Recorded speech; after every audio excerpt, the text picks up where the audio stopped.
Halo semuanya, selamat datang di video tutorial kami. Di sini kami akan membuat tugas dari kualitas perangkat lunak atau KPPL, nah di mana dengan saya sendiri Adi Nur Ramadan sebagai penjelasan teori. Saya Muhammad Abdul Aziz yang nanti akan membantu kalian pada saat praktikum. Saya Novriana Marza, di mana saya akan memaparkan hasil dari analisis penggunaan tools yang kami pilih. Oke, pada tugas kali ini kelompok kami memilih untuk mengeksplorasi salah satu tools pengujian keamanan yang sangat populer, yaitu OAuth Zap atau Z Attack Proxy, yang dimana ini merupakan tujuan dari video ini memberikan panduan tentang pemahaman konsep dasar dari security testing, serta menginstalasi dan penggunaan tools secara langsung hingga cara menganalisis laporan celah dari keamanan yang ditemukan. Baik, langsung saja kita akan melakukan presentasi mengenai penggunaan toolsnya. Sebelum masuk ke tahap demonstrasi, saya akan menjelaskan terlebih dahulu mengenai pengenalan tools, karakteristik testing, konsep dasar security testing, dan manfaatnya dalam pengembangan perangkat lunak, serta kelebihan dan keterbatasannya dari penggunaan OWASP Zap. Sebelumnya, OWASP ini merupakan singkatan dari Open Web Application Security Project, dan ZAP itu merupakan Z Attack Proxy, yang dimana tools ini bersifat gratis dan open source, serta dirancang untuk menemukan celah keamanan pada aplikasi berbasis web maupun API. Dan menggunakan OWASP ini, pengembang dapat mengetahui potensi kelemahan keamanan sebelum aplikasi dipublikasikan kepada pengguna. Selanjutnya, jika dilihat berdasarkan karakteristik pengujian perangkat lunak, OWASP memiliki beberapa klasifikasi. Yang pertama itu berdasarkan cara pengujiannya. OWASP ini mendukung manual testing maupun automation testing. Sedangkan secara manual, tools ini dapat digunakan sebagai interpretation proxy, yaitu untuk melihat dan memodifikasi komunikasi antara browser dengan server. Sedangkan secara otomatis, OWASP ini menyediakan fitur seperti speeder dan active scan yang mampu melakukan proses pemilihan secara otomatis. Lalu yang kedua, berdasarkan metode pengujiannya, OWASP ini termasuk dynamic testing. Aplikasi ini diuji ketika sedang berjalan, sehingga tools dapat simulasikan berbagai serangan dari luar untuk menemukan celah keamanannya. Yang ketiga, berdasarkan tujuan pengujiannya, OWASP ini termasuk non-functional testing karena fokus pada pengujian bukan pada fungsi aplikasi, melainkan pada aspek kualitas keamanan sistem. Lalu, oleh karena itu, tools ini umumnya digunakan oleh QA, security engineer, maupun developer yang ingin memastikan aplikasi dikembangkan aman sebelum dirilis. Lalu selanjutnya itu ada mekanisme deteksi kerentanan, yang dimana pada security testing terdapat beberapa istilah penting yang perlu kita pahami. Yang pertama yaitu ada vulnerability, yaitu kelemahan pada sistem yang dapat dimanfaatkan oleh pihak yang tidak bertanggung jawab untuk menyerang aplikasi. Contohnya seperti SQL injection maupun cross-site scripting atau QSS. Lalu yang kedua itu ada phishing scan.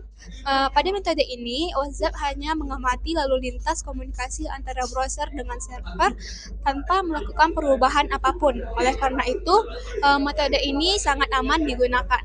Lalu selanjutnya ada passive scan.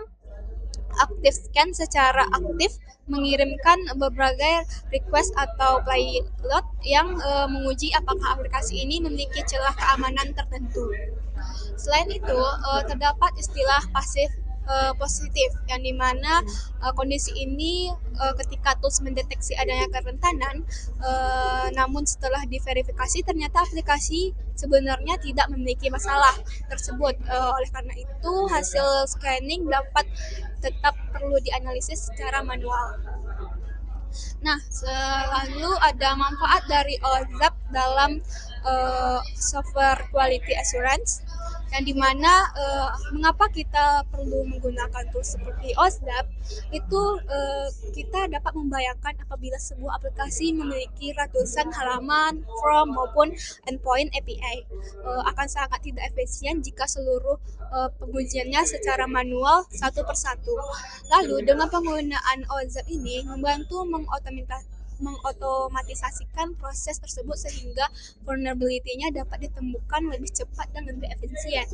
Lalu dalam software development lifecycle, tools ini umumnya digunakan pada tahap testing, yaitu sebelum aplikasi dipublikasikan ke lingkungan production. Selain itu, WhatsApp juga dapat diintegrasikan ke dalam pipeline CI atau CD sebagai bagian dari konsep DevScope.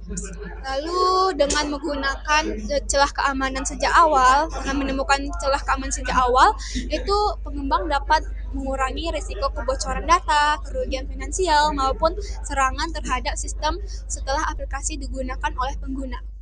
Kelebihan atau kekurangan yang dimiliki oleh tools WhatsApp sendiri ini, yaitu WhatsApp ini memiliki kelebihan yang diantaranya terdapat bersifat gratis dan open source, memiliki komunitas penggunaan yang besar, dokumentasi yang lengkap, mendukung automation testing, serta menyediakan fitur quick start yang memudahkan pengguna pemula. Lalu meskipun tools ini juga memiliki beberapa keterbatasan. Yang pertama untuk UI-nya, itu untuk antarmukanya sendiri bisa terasa kompleks bagi pemula, lalu mewajibkan memahami hasil pengujian dengan benar. Pengguna perlu memiliki pengetahuan dasar mengenai protokol HTTP seperti request and response.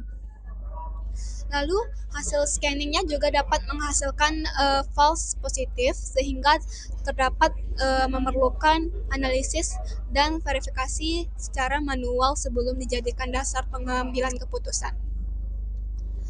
Nah, lalu untuk etika keamanan dan lisensi penggunaannya, itu WhatsApp sendiri merupakan software yang 100% gratis dan open source, sehingga dapat digunakan baik untuk memenuhi kebutuhan pembelajaran maupun kebutuhan profesional tanpa harus menggunakan software bajakan ataupun lisensi ilegal. Namun pada penggunaannya tetap harus memperhatikan etika, pengujian keamanannya sebaiknya hanya dilakukan pada aplikasi milik sendiri. Aplikasi ini, latihan ini seperti DFWA atau OWASP JUSOP maupun aplikasi yang telah memberikan izin untuk dilakukan pengujian. Baik, selanjutnya kita akan melakukan demo penggunaan WhatsApp yang dimana pada penggunaan WhatsApp ini kita melakukan proses vulnerability scanning pada aplikasi latihan penggunaan DFWA atau OWASP JUSOP melalui dari proses scanning hingga membaca hasil pengujian yang diperoleh. Nah, setelah kita sudah mendengar paparan teori dari teman saya Dini tadinya, sekarang kita masuk ke dalam sesi demonstrasi praktik bersama saya. Nah, sebelum kita membuka aplikasinya, kita perlu dulu mendownload aplikasi Zap-nya. Di sini kalian bisa langsung cari aja di Chrome atau di Google Microsoft Edge seperti saya. Di sini kalian bisa masuk ke site-nya yaitu zapproxy.org atau yaitu website resminya. Di sini kalian bisa langsung mendownload Zap dengan versi yang terbaru pastinya. Di sini apakah kalian menggunakan Windows 64 installer atau 32 itu tergantung device kalian masing-masing. Nah, karena Zap ini berjalan pada Java, di sini kita perlu mendownload Java-nya juga, yaitu Java JDK-nya. Nah, versinya tuh tergantung Zap versi berapa yang kalian gunakan. Apakah versi yang terlama kalian gunakan, makanya JDK-nya harus yang mungkin yang terlama juga, atau nanti kalian bisa menyesuaikan. Nah, saya tidak akan melakukan tutorial downloadnya karena keterbatasan waktu. Di sini downloadnya itu terbilang mudah, kalian cuma perlu mengikuti wizardnya saja dan atau mengikuti langkah-langkahnya saja untuk mendownload Zapnya. Saya akan langsung masuk ke dalam Zapnya, aplikasi Zapnya. Ketika kalian membukanya, kalian akan disuguhkan dengan loadingnya untuk masuk ke aplikasinya. Di sini kita langsung diajukan pada quick start. yaitu di sini ada manual export atau automatic scan. Nah, nanti akan saya jelaskan apa fungsinya masing-masing, tapi secara singkatnya manual explorer ini ya, kita akan menjelajahi si websitenya sendiri-sendiri dan zapnya akan uh, tergantung dari kita membuka site yang mana dari web yang kita uji nanti. Kalau automated scan, kita tidak perlu membuka satu persatu site-nya, site dari web kita.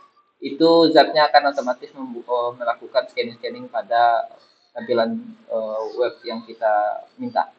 Nah, di sini kita ada set tree yang di sebelah kiri ini yang fungsinya itu nanti setelah kita membuka site-nya, di sini akan muncul folder-folder, file, dan struktur URL dari target yang kita akan uji. Dan dipetakan akan muncul di sini semua. Sebelum saya masuk ke localhost-nya atau web yang akan saya uji, di sini saya akan menjelaskan mode-mode pada Z-nya. Di sini ada 4 mode, yaitu safe mode paling aman, di mana semua fitur penyerangan dinonaktifkan sehingga kita hanya bisa memantau aplikasi secara pasif. Terus ada yang di bawahnya protected mode, yaitu ZAP hanya mengizinkan URL atau web yang sudah kita masukkan ke dalam cakupan di wilayah pengujian nanti. Nah, untuk mencegah menyerang situs yang di luar secara tidak sengaja. Karena ZAP ini kalau berjalan dia akan langsung mendeteksi semua web yang kita buka pada browser kita. Tentu ada juga standar mode. Standar mode ini yang nanti kita akan pakai, yaitu mode bawaan yang membebaskan kita melakukan pengujian atau serangan ke URL manapun tanpa batasan scope gitu. Jadi kita yang memutuskan sendiri memakai fitur apa, memakai web apa gitu. Tidak dibatasi. Nah, di sini yang paling berbahaya yaitu attack mode, yang mana mode agresif ini yang akan langsung melepaskan serangan otomatis begitu ada URL baru yang terdeteksi oleh ZAP. Ini sangat diwaspadai karena ketika kalian melakukan ujian testing dengan menggunakan attack mode, ketika kalian tidak sengaja membuka site-site tertentu, dia akan secara otomatis langsung menyerang site tersebut gitu. Jadi kalian tidak bisa mengatur site mana yang akan diserang atau yang mana yang akan diserang, tetapi dia akan menyerang semuanya yang dari site yang kalian buka. Nah, settingan yang pertama harus kita lakukan pada Z ini yaitu kepada Dynamic SSL Certificate. Sebelum memulai pengujiannya, jika aplikasi target nantinya menggunakan jalur terskripsi atau HTTPS, kita memerlukan fitur bernama Dynamic SSL Certificate. Fungsinya adalah agar Z bisa bertindak sebagai perantara yang menginskripsi dan membaca lalu lintas data HTTPS yang tadinya dilacak sehingga celah keamanan dianalisis dalam bentuk teks biasa. Nah, di sini saya hanya memperlihatkan tempat pengundahannya di option sini, di tools, kita masuk ke option.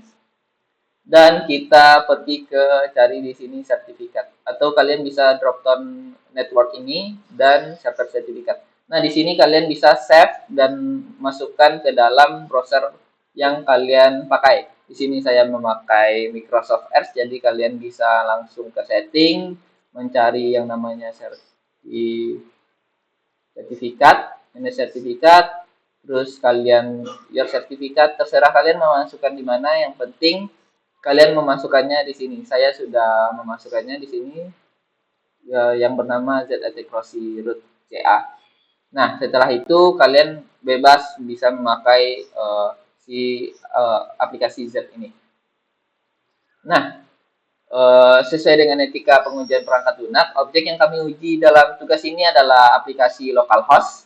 Ini merupakan proyek semester 2 saya mengenai sistem peminjaman lab dan alat. Jadi saya melakukannya menggunakan localhost yang dijalankan menggunakan SAM dan dibuka melalui Microsoft Edge di sini. Nah, sini kita akan melakukan pengujiannya. Kami menggunakan target lokal ini agar pengujian bersifat aman dan terisolasi dan tidak membebani atau mengganggu sistem publik milik pihak lain gitu. Jadi tidak asal menguji ke web-web manapun gitu. Nah, di sini setelah kita copy localhost-nya dan kita masuk ke manual, karena kita akan melakukan uji cobanya tutorial, kalau otomatis tadi dia akan langsung menampilkan hasilnya secara langsung gitu. Nah, di sini setelah kita pencet launch browser, dia akan langsung menampilkan URL-URL yang ada pada Microsoft Edge kita. Nah, di sini juga memunculkan HTTPS yang dibacanya atau yang sedang berjalan di latar belakang Microsoft Edge. Nah, di sini cara kita melakukan pemangkasan yang tidak perlu ini, karena kita hanya akan menguji URL localhost-nya. Di sini kita akan melakukan filter terhadap URL-nya dengan cara klik kanan, set apa yang ingin saya gunakan, misalnya di sini localhost, dan mengaktifkan default konteksnya agar dia nanti hanya URL yang kita inginkan saja yang muncul gitu. Dan URL yang lainnya yang mengganggu tidak muncul seperti ini, kita fokuskan gitu. Di sini dia memakai icon seperti tembakan panah gitu, agar semua site-site yang tidak diperlukan menghilang atau tidak bisa kita lihat. Nah, di sini kita bisa buka saja. Di sini dia bisa langsung membaca get yang bisa terbaca pada saat kita membuka webnya gitu. Misalkan kita masuk ke dalam website localhost kita masuk ke link lain atau halaman lain, dia akan langsung bisa membacanya. Gitu. Jadi ketika kita menggunakan manual scan, kita harus membuka websitenya satu persatu agar bisa muncul di URL site-nya. Nah, di sini saya akan langsung melakukan pengujiannya. Di sini kita bisa mengklik kanan pada URL yang ingin kita lakukan uji coba di localhost-nya. Di sini ada fitur namanya attacks. Di attacks ini banyak sekali ya yang bisa kalian lakukan. Yang pertama itu active scan. Di sini active scan berfungsi untuk menembakkan simulasi serangan cyber buatan secara agresif guna mencari celah keamanan aktif. Nah, di sini seolah-olah kita diserang oleh cyber gitu. Untuk melakukan uji cobanya, kita hanya perlu mengkliknya saja langsung bisa teraktifkan fiturnya di situ. Nah, yang selanjutnya ada spider, berfungsi untuk menelusuri link HTML standar untuk menempatkan struktur dasar website. Jadi dia akan mencari semua link-link ataupun button-button yang terhubung pada suatu view gitu yang kita jalankan fitur spidernya. Di sini yang tidak beda juga yaitu Ajax Spider dan Client Spider. Yang Ajax Spider ini berfungsi untuk website menggunakan JavaScript atau Ajax yang berat. Jadi website-website yang menggunakan Ajax bisa terbaca oleh Ajax Spider ini. Berbeda dengan Client Spider berfungsi memetakan struktur kode yang berjalan di sisi browser atau client side gitu, yang pada sisi kliennya. Di sini juga ada fitur fuzzy, yaitu di mana fitur ini mengirimkan data acak atau teks aneh bertubi-tubi ke suatu parameter input untuk melihat respon error server. Jadi misalkan nantinya di website kalian ada inputan dan terbaca di Z ini, kalian bisa mengaktifkan fitur fuzzy untuk secara agresif gitu mencobakan teks atau inputan-inputan yang aneh seperti SQL Server atau XML atau kode-kode lainnya ataupun logo-logo lain itu secara acak apakah server kalian itu bisa bertahan melalui inputan sebanyak itu ataupun nanti bisa masuk dia si fuzzy-nya ini. Jadi untuk menguji apakah validat kalian itu bagus atau tidak. Nah, setelah kita melihat apakah fitur-fiturnya itu tadi berjalan atau tidak, kita akan menguji kepada fitur pertama yaitu spider. Fitur awal yang dapat kita jalankan. Nah, ketika kita mengklik search scan, di sini setelah kita mencet si spider tadi, ini akan langsung melihat URL atau link-link yang ada pada website kalian. Kalau kalian melakukannya di localhost, maka akan langsung masuk ke dalam semua view-nya. Jadi dia akan mencari pada semua view yang bisa dibuka ataupun yang tersirat di dalamnya. Jadi dia bisa melihat URL yang tidak ada nampak oleh mata kita sendiri atau disembunyikan oleh sistemnya. Nah, ini juga dia langsung mengirimkan HTTPS yang tadinya ketika dia melihat atau membuka semua view-nya untuk mencari link-link tadi, HTTPS apa yang terkirim dia langsung mencatatnya. Nah, setelah kita mencatat semua path-nya, itulah memetakan alur websitenya, kita bisa langsung masuk ke si ActiveScan yang setelah saya jelaskan tadi. ActiveScan itu uji coba serangan cyber gitu. Jadi misalkan kita akan menguji pada pos ini saja, dikarenakan pada ActiveScan itu tuh menguji banyak kemungkinan attack cyber. Jadi dia akan lama ketika kita menjalankannya pada satu website atau satu localhost. Jadi kita akan mencobakan pada postnya saja. Kita langsung pencet klik kanan tadi, active scan, langsung start scan. Di sini kalian bisa lihat dia langsung menguji banyak pilihan atau banyak cara si cyber tadi atau si cyber attacking tadi untuk masuk ke website kita. Di sini kita bisa melihat beberapa contoh yang sering ditemui atau sering digunakan oleh beberapa orang yang iseng gitu ke website kita. Misalkan SQL injection. Nah, ketika website kalian dimasukin SQL injection dengan cara misalkan di website kalian ada inputan sesuatu. Nah, inputan itu diisi oleh kode-kode SQL. Apakah website kalian itu akan memberikan data secara langsung ke orangnya yang memasukkan SQL tersebut atau ditolak gitu. Di sini dia akan mencobakannya secara langsung ataupun cross-site scripting. Di sini dia akan mencobakan SLM ataupun kode-kode lain kepada tampilan kalian. Apakah itu bisa masuk nanti ataupun bisa dideteksi oleh tampilan kalian tersebut. Nah, di sini akan memakan waktu yang lama dikarenakan dia akan mencobakan satu persatu untuk melakukan yaitu namanya testing cyber security tadi. Kita bisa lihat di sini dia akan membuka tab baru. Di sini dia akan langsung mencobakannya.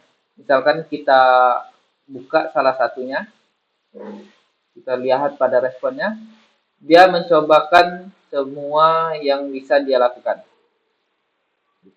Nah, untuk itu karena ini akan berjalan lama, kita skip saja dulu. Nah, setelah itu kita bisa melihat di sini hasil dari ActiveScan Study. Nah, saya sudah menjalankannya beberapa saat tadi, jadi kita bisa melihat key atau masalah-masalah pada web kita. Misalkan di sini cross-site scripting. Di sini dia memberitahu kita bahwa website kita ini mudah dimasukkan script-script yang random gitu oleh orang yang tidak jelas nantinya. Nah, di sini masih banyak lagi. Jadi cara kita merangkum ini atau menjadikan ini laporan yang agar bisa dibaca, di sini ada fitur yang namanya export. Atau kita bisa membuat laporannya menggunakan fitur ini, yang generate report. Di sini kita bisa mengubah namanya apapun itu, misalkan kita menjadikan laporan hasil Z web lab. Nah, kita bisa melihat dia diletakkan dimanapun. Misalkan di sini saya membukanya di download. Nah, generate report. Dia nanti akan muncul seperti laporan seperti ini yang akan nantinya dijelaskan oleh teman saya selanjutnya. Ini saya akan membahaskan manfaat penggunaan tools OWeb Zaps dalam proses pengujian perangkat lunak. Jadi berdasarkan hasil pengujian yang sudah kami lakukan terhadap objek aplikasi yang diuji. Jadi di sini menampilkan sekilas hasil report atau laporan dari Zap-nya. Ini hasil laporan itu generate by Zap gitu. Sini juga terlihat versi Zap-nya itu 2.1 dan juga ada tanggal pengujian. Kita menampilkan alert counts by alert type, yang merupakan report sebagai bukti visualnya. Jadi pertama ini saya akan menjelaskan apa itu OWeb Zaps dan masalah apa yang dibantu dengan tools ini. Jadi OWeb Zap atau Z Attack Proxy itu adalah sebuah tools open source yang artinya bisa digunakan secara gratis tanpa pergi lisensi. Gunanya itu untuk melakukan pengujian keamanan pada aplikasi web. Yang biasa disebut dengan web application security testing. Jadi masalah utama yang dapat dibantu oleh tools ini adalah mendeteksi celah keamanan pada aplikasi web secara otomatis dan menyeluruh. Jadi sesuatu yang kalau dilakukan manual satu persatu itu akan sangat memakan waktu dan rawan terlewat. Jadi contohnya di pengujian kelompok kami ini terhadap uh, web logbook jti.polycaltech.id. Jadi ZAP berhasil menemukan kerentanan yaitu cross-site scripting dengan level risiko yang paling tinggi yaitu high. Dan juga ada 10 temuan. Selain itu juga ditemukan masalah content security policy header yang tidak diset, using anti-click JT header, cross domain misconfiguration, hingga vulnerable JavaScript library. Jadi untuk tools ini, kapan sebaiknya tools ini digunakan? Jadi dari sisi kapan tools ini digunakan, jadi tools ini biasanya dipakai pada tahap testing dalam siklus pengembangan perangkat lunak atau yang biasa kita kenal istilahnya itu SDLC, System Development Lifecycle. Jadi tepatnya itu setelah aplikasi sudah bisa diakses baik di lingkungan staging maupun aplikasi sebelum dideploy ke production. Jadi prinsipnya ini penggunaan tools ini itu semakin cepat digunakan, semakin cepat juga celah kawan yang ditemukan, sehingga semakin murah dan mudah untuk diperbaiki dibandingkan ditemukan setelah aplikasi sudah banyak dipakai pengguna. Jadi siapa siapa saja yang menggunakan Zoom ini, paling utama itu biasanya digunakan oleh security tester atau penetration tester. Tapi ZAP itu juga banyak dipakai oleh quality assurance engineer sebagai bagian dari pengujian non fungsional, dan juga kadang juga bisa dipakai oleh developer untuk mengecek keamanan kode sebelum rilis. Jadi ZAP ini gratis dan open source. Tools ini juga sangat umum dipakai di akademik untuk kelompok kami. Ini saya ingin menampilkan tabel alert count by risk and confidence. Ini hasil reportnya menampilkan alert count by risk and confidence. Jadi manfaatnya itu pengujian manual dengan menggunakan ZAP ini pertama itu bermanfaat pada kecepatan. Jadi ZAP ini bisa melakukan automated scanning ke ratusan URL dan parameter dalam hitungan menit. Sementara kalau dilakukan manual satu persatu pada form dan input harus dicoba satu persatu, itu akan memakan waktu yang sangat banyak. Dan yang kedua itu konsistensi. Jadi tools ini menggunakan basis pengetahuan terhadap kerentanan. Jadi sudah distandarkan. Jadi hasil pengujian yang dilakukan dengan tools ini tidak tergantung mood atau ketelitian pada orang yang mengetes. Jadi ZAP ini bisa memaksimalkan hasil pengujian dengan kombinasi oleh manusia dan juga tools ini. Yang ketiga itu cakupan yang luas. Contohnya ini pada hasil pengujian yang kelompok kami lakukan, ZAP mendeteksi lebih dari 1.900 temuan terkait header keamanan yang hilang di berbagai halaman. Itu kalau dicek manual satu persatu, sangat nyaris mustahil dilakukan dalam waktu yang sedikit atau yang terbatas.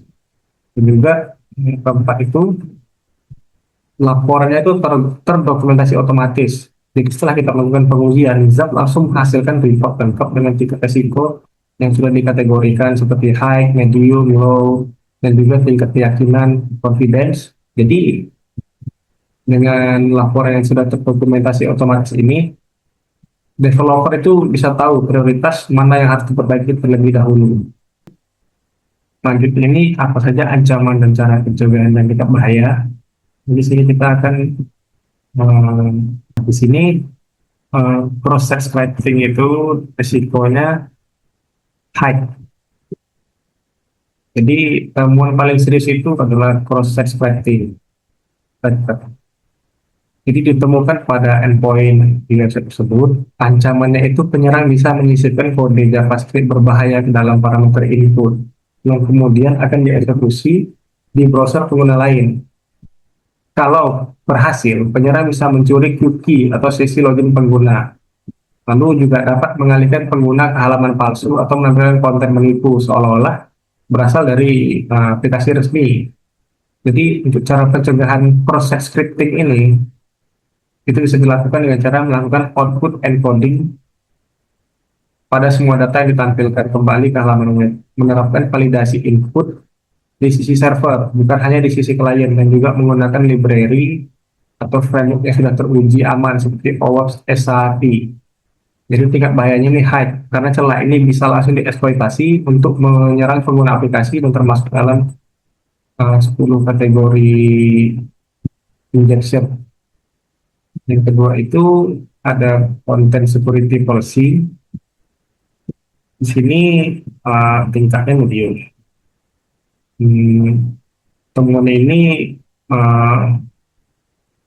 merupakan temuan dengan jumlah paling banyak di seluruh laporan. Jadi ada CSP yang hidra tidak diset dan juga anti clickbaiting hidra hilang. Ancamannya itu tanpa CSP hidra tidak diset, browser tidak punya aturan untuk membatasi sumber script atau konten yang boleh dijalankan. Jadi itu bisa memperbesar dampak serangan cross-site threading tadi.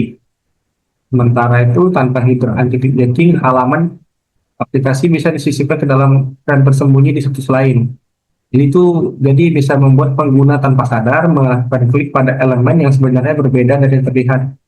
Itu disebut clickjacking. Jadi cara pencegahannya itu pada web tersebut bisa menambahkan header content security policy yang membatasi sumber resource yang diizinkan, serta header extreme option atau CSP from ancestor untuk mencegah halaman dibuat di event yang lain. Yang ketiga, cross domain misconfiguration.